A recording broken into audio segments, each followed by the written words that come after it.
petrol ostatnio z tymi BM-kami, w końcu sobie sam musi jakąś kupić. 30 pod rząd wpada BM-a na kanał. Nie, ten temat już wyjątkowy przecież i w ogóle taki przypadek. No zawsze znajdę jakiś argument, by bawareczkę nakręcić. Ale proszę Pani, no ten przypadek to już naprawdę wyjątkowa sprawa. Ej, ale jeśli mamy do czynienia z M3, z V8 pod maską, E90 i to jeszcze w sedanie. Jeśli nie lubicie BMW, no to przykro mi, ale takie auto musiałem przecież nakręcić. Chociaż jeśli mowa o takiej bawareczce, jeśli nawet kogoś nie jara ta marka, no to jeśli mamy tutaj do czynienia właśnie z tą generacją, jak ten samochód jedzie, jak ten samochód brzmi, wolno ssący, duży silnik. Oj, myślę, że szacuneczek i respekt się tutaj należy. Ta M3 90 została wyprodukowana w 2012 roku, także jest to jakby taki ostatni wypust Polift LCI. I to jest ciekawe, bo auto w zasadzie nie jest takie stare, no 12 lat na karku, a można powiedzieć, że jest to już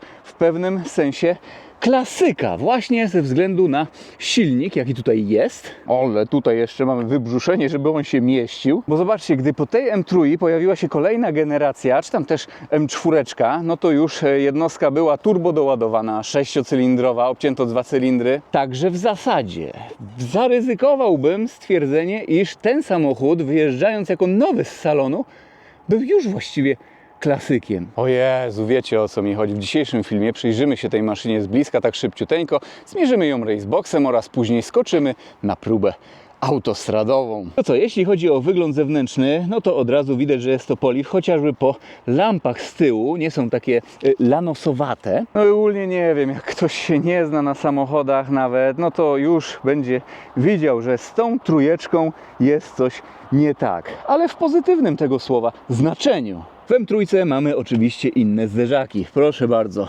Mamy też 4 końcówki układu wydechowego. Akurat tutaj te końcóweczki, same nakładki są po prostu karbonowe zmienione. Tutaj mamy, proszę, taką jeszcze dokładę z dyfuzorem też karbon. Wylot powietrza, w ogóle tutaj aż tłumik widać. Jest prawdziwy, nie ma tutaj fejku. No i oczywiście to dupsko, nie dupka, tylko dupsko jest po prostu szerokie, takie większe, kardashiańskie. No proszę Państwa, tutaj taka dokładeczka z kierunkowskazem, M3 emblemacik, duma, lusterka fistingowe.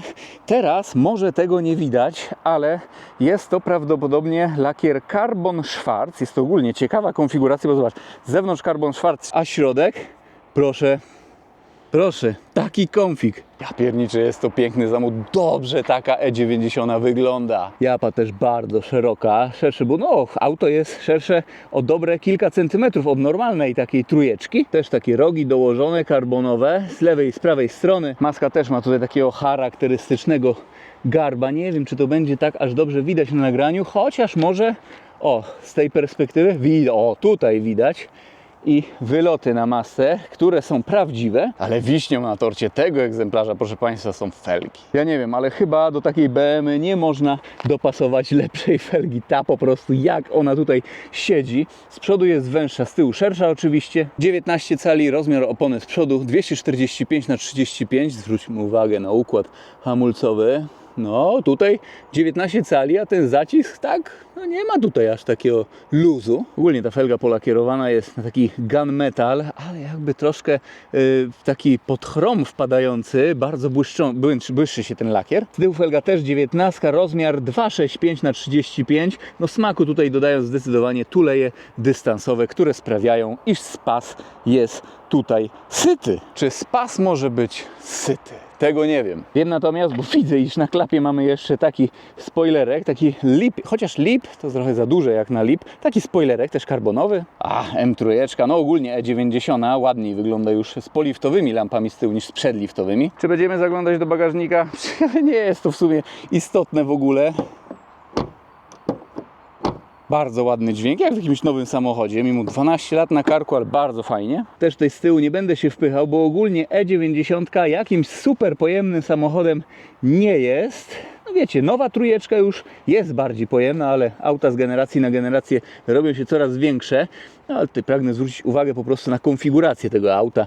Tutaj jest miękko, czarne i te skóry takie karmelowe, nazwijmy, no. Tutaj skórzany a la karbon jakiś, też jest obszycie. No i tutaj jest miękko. Cały boczek, proszę Państwa, jest miękki. Gdy przejdziemy do środka, No to mamy tutaj, proszę, całkiem kulturalną kanapę. Fajnie ona tutaj tak nam zachodzi, tak wyraźnie, taka buła. Zapadamy się jakby w nią, no ale jak mówię, nie będę tutaj się gnieździł.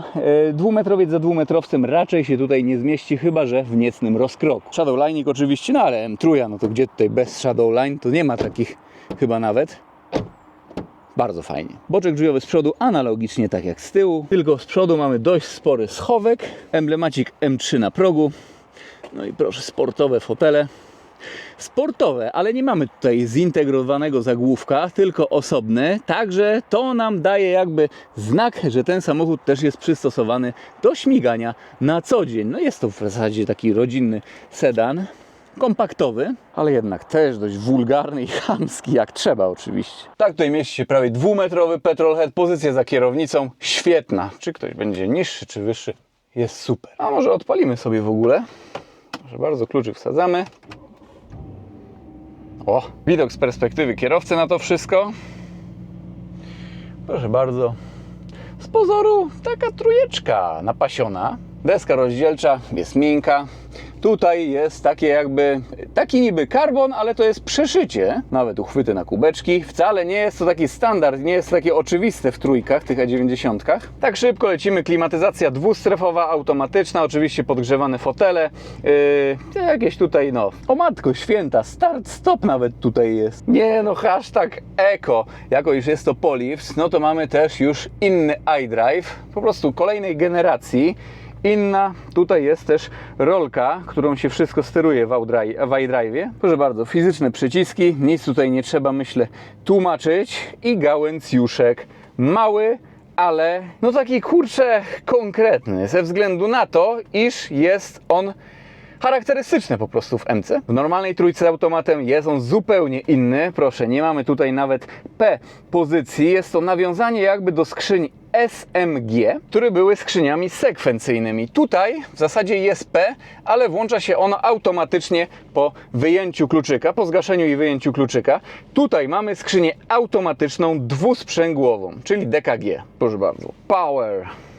EDC to jest usztywnianie zawieszenia i tutaj kontrola trakcji. Tutaj jeszcze jest coś takiego, jest stopień regulacji. I tak, ja się tym samochodem przejechałem i zauważyłem, iż po prostu jeśli mamy tryb manualny, czyli manetkami sobie zmieniamy biegi, bo proszę bardzo, są tutaj manetki, to te biegi szybciej się zmieniają. Jeśli mamy jednak skrzynię ustawioną na D, no to regulując sobie to wyżej, ustawiamy na jak w wysokich obrotach skrzynia biegów ma nam trzymać silnik. W ogóle kierownica, to jest też charakterystyczne dla M-ek. Tryb MDM się tutaj włącza, także no jest po prostu konkretnie, auto nam się usztywnia. Proszę bardzo, od razu Power nam się tutaj włączyło. Kontrola trakcji w zasadzie taka do końca nie jest wyłączona. Można tutaj sadzić już boczki, ale przed spinem nas troszeczkę ona broni. Kierownica w ogóle też karbon, ale zwróćcie uwagę, nawet ona wygląda dość skromnie jak na M3, bo jest okrągła, bez żadnych podcięć. Wieniec charakterystyczny dla BMW jest bardzo gruby, fajnie ta kiera leży w dłoni. Bicepsy też nie są aż takie duże przecież, ale uwierzcie mi, ten samochód zdecydowanie zapewnia emocje. No sami posłuchajcie, otwieram drzwi. Jezu! Ale tu się nadziera, tak jak Maserati trochę. Ale dobra, soundcheck zrobimy sobie później. Prędkościomierz wyskalowany do 330 km na godzinę. I wiecie co? To jest V8, która kręci się, ja wiem, chyba prawie do 8,5 tysiąca obrotów, czy tam nawet do 9 czytałem, ale chyba nie, do 9 aż nam się nie zakręci. Nie wiem, ja tego tutaj sprawdzał teraz, nie będę, szkoda mi. EMA, no to zamiast ekonomizera mamy temperaturę oleju i tutaj, proszę bardzo, taki BC jak wciskamy. No, może teraz lepiej będzie widać. Proszę bardzo. 428 km zasięgu, no proszę. Czytałem w deklaracji producenta, że podobno taka EMA pali 11 litrów średnio. Jeśli macie lub mieliście M3 tej generacji właśnie z wolno sącą z V8 pod maską, możecie napisać w komentarzu, czy to prawda. To 11 litrów na 100 km. Szyberdaszek. Proszę bardzo. Zostawimy sobie otwarty. Dobra, myślę, że możemy gasić. Zajrzyjmy jeszcze pod maskę. Ale to jest sztosiwo. Piernicze. Mi się podoba ten klimat, kojarzy mi się trochę ten wóz z ostatnio prezentowaną Panamerą. Jest po prostu taki charakterystyczny trochę, no jest charakterystyczny jako iż będzie to EMA, ale też właśnie taka wolno ssąca, tam była 400-konna V8, 4,8 pojemność, tutaj mamy 4,0, ale 420 koni mechanicznych. Nie no, nawet ten silnik tutaj wygląda na taki spompowany, taka buła po prostu.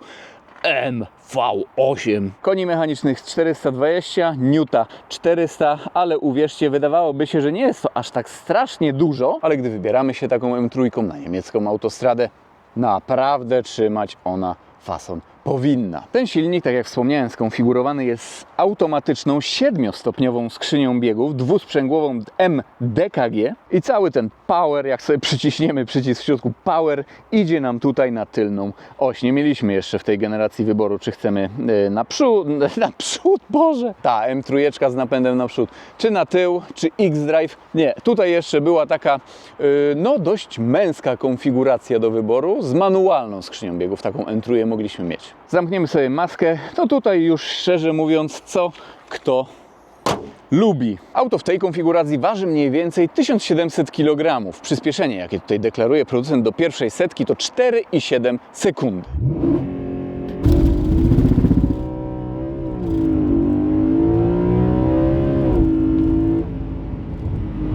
No, 4,9 sekundy, jest tutaj procedura startowa i wiecie co, te 4,7 byłoby tutaj do osiągnięcia, ale by trzeba było troszeczkę te opony podobijać. Jako że są nowe, no to troszeczkę szkoda. Nie, takie orientacyjne przyspieszenie, prędkość maksymalna, podobno 250 km na godzinę, bo kagańczyk. Kurczę, ale tak z tym kagańczykiem tutaj wcześniej tak rozmawialiśmy i nie chcę was, kurczę, martwić, ale chyba kagańczyk może być tutaj przykrym wspomnieniem. Ale dobra.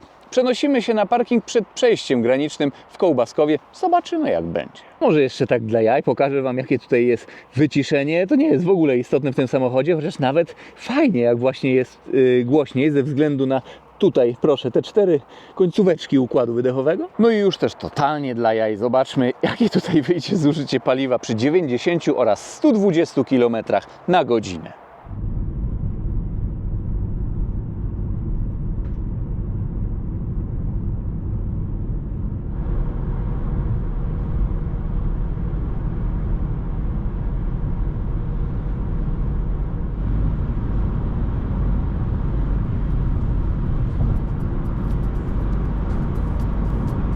No i zużycie paliwa przy 90 km na godzinę na tempomacie, równa droga 9,1 litra. I przy 120 km na godzinę średnie zużycie paliwa niewiele wyższe, bo 10,5 litra. To pośmieliśmy się? Pośmieliśmy, czas palić bestię. Ole, mówię, jaki to jest dziad. Zanim ruszymy, oczywiście czas na soundcheck, będzie to coś pięknego.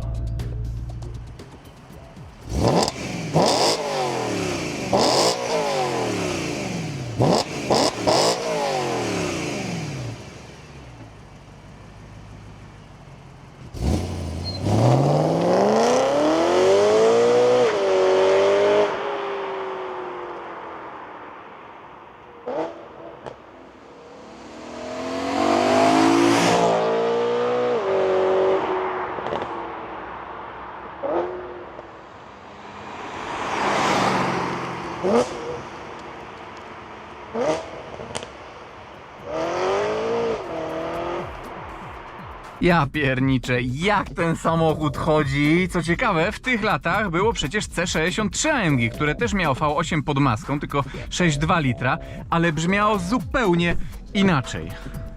Tu słuchajcie. Jezus Maria. Jezus Marian. Dobra, to dajemy sobie D, M, kasujemy zużycie paliwa. Ja już ręcznie sobie tutaj. Dobra. Damy sobie na D i tu na najwyższy poziom. No i dobra. Kurczę pieczony. Zobaczymy, ile ta kamerka tutaj mi wytrzyma. Coś mi się znowu nie załadowała, to ciekawe. Ale teraz tu jest tutaj sztywno, aktywny zawias. No trudno, zobaczymy, najwyżej według Raceboxa sprawdzimy, ile ta maszyna pociśnie.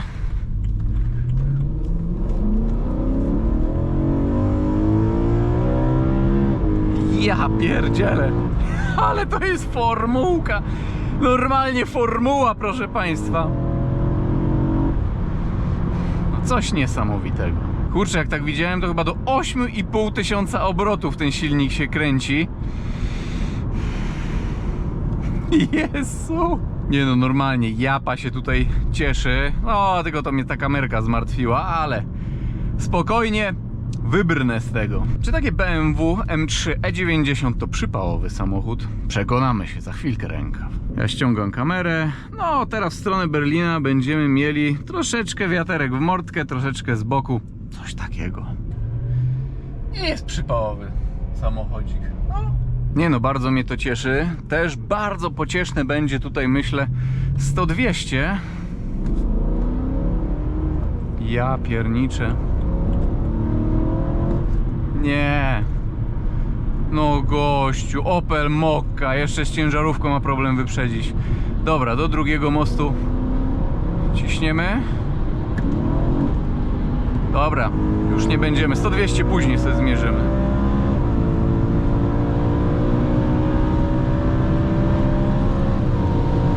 Ocie, panie.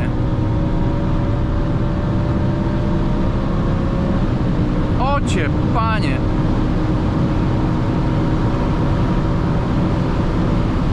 Dobra. Jezus Maria. Już było 251 km na godzinę według GPS-u. Ciekawe, czy tutaj faktycznie nie ma kagańczyka. Może jest kaganie? Nie wiem. Kurczę. Na razie tutaj pomiary, no to z górki było. Wcześniej to -2. No wcześniej to w ogóle za późno dałem gaz. A tutaj 1,7%, 11 sekund, 200-250. No dobra, takim trybem luźnego Ryszarda, powiedzmy, się tu bujniemy. Jezu, ale tutaj jest taka swoboda straszna. Ten samochód ma charakter taki bezpośredni. Jest szarpiący trochę, jest sztywny. Jest mega responsywny i bezpośredni. Strasznie fajnie się prowadzi. Tak jest po prostu pewnie, szorstko, ale pewnie. Tak można opisać chyba M3 E90. Obroty sobie sprawdzimy. Damy sobie 7 bieg. Obroty są tutaj dość wysokie. No to takie 140 km na godzinę to mamy 3402, 120 i to 7 bieg już. 2930. Dobra, i przy stówce nie będziemy badać już, panie drogi. Piękne tutaj są redukcje, posłuchajcie. Nie wiem, czy będzie słychać. O, to była redukcja. No skrzynia też tutaj zapiernicza. No i dobra, i decha.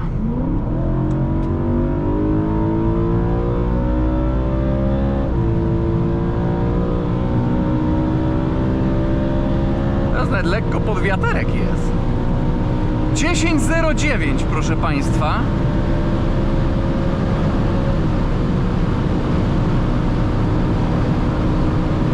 No i tu już pod górę będzie chyba 200-250. Tak, plus 0,6% i lekko pod wiatr 13,41. Ja pierniczę, jak ten samochód idzie.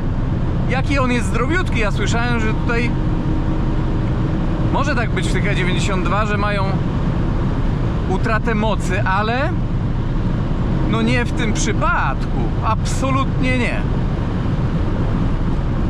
Dobra, luźny Ryszard. I tu można.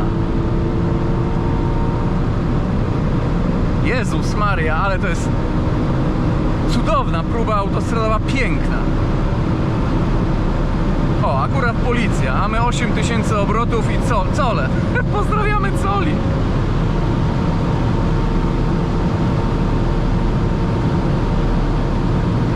No. Dobra. 276 km na godzinę według GPS-u. Nawet nie zwróciłem uwagi, ile było według prędkościomierza, aż się zacząłem jąkać. Proszę Państwa! Cóż to są za emocje? No i co, odcinek specjalny. Dobra, spróbujmy. Nawiew troszkę w dół ustawię.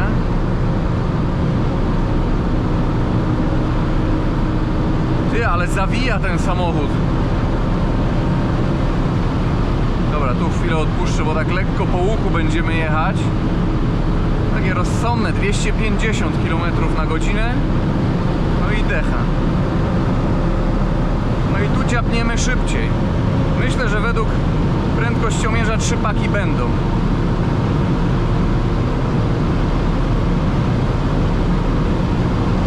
Ho, ho, ho, ho. 303!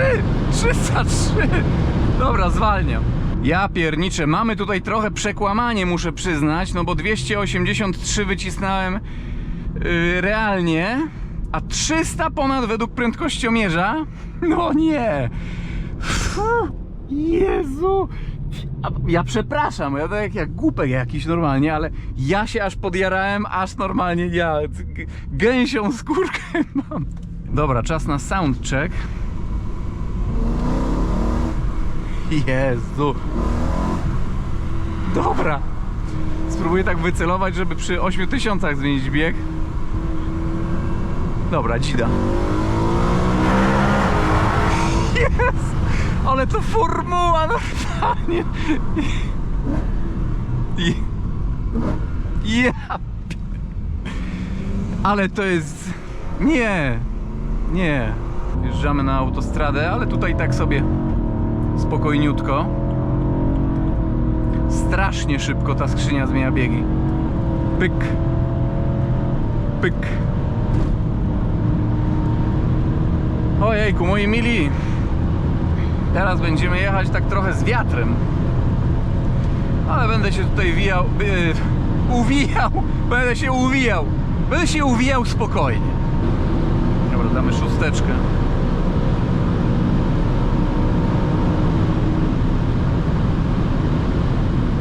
Ja pierniczę, to jest cudowna próba autostradowa. Wprawdzie jeździłem szybszymi autami, ale choć taka M3 jest naprawdę szybka, to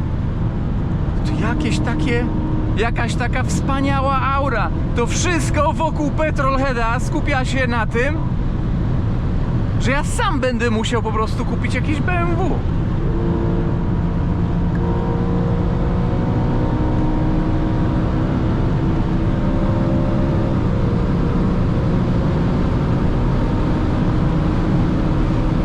Zobaczcie, jak to się zbiera w ogóle. Jezu, jaka to jest szmata straszna, ale też taka w pozytywnym tego słowa znaczeniu. Nie, już tutaj za chwilę granica, nawet nie będę tutaj napędzał się bardziej. O, EQS Mercedes i to jeszcze w wersji AMG. To proszę bardzo. Jakie dziwne i ciekawe AMG. No i dobra, moi mili, w dzisiejszym filmie to by było na tyle. 283 km na godzinę według GPS-u. Gdyby w tą stronę był troszeczkę mniejszy ruch, byłoby więcej. Ale myślę, że i tak to była, dla mnie to była po prostu wspaniała, jedna z piękniejszych prób autostradowych, naprawdę. Aż znowu, znowu się, kurczę, te ciarki uaktywniają u mnie. To jest coś niesamowitego, niebywałego. A jeszcze tutaj może mały soundcheck. No coś pięknego. Coś pięknego. Nie, mam nadzieję, że po prostu ten samochód, jak i ta cała próba, to wszystko wam się niesamowicie podobało. Dla mnie to była olbrzymia przyjemność przetestować ten samochód. Nawet szczerze nie spodziewałem się, że tak będzie dla mnie emocjonująca taka M3, no. Pozdrawiam i do zobaczenia w jakimś kolejnym filmie, kolejnym odcinku. Na razie trzymajcie się.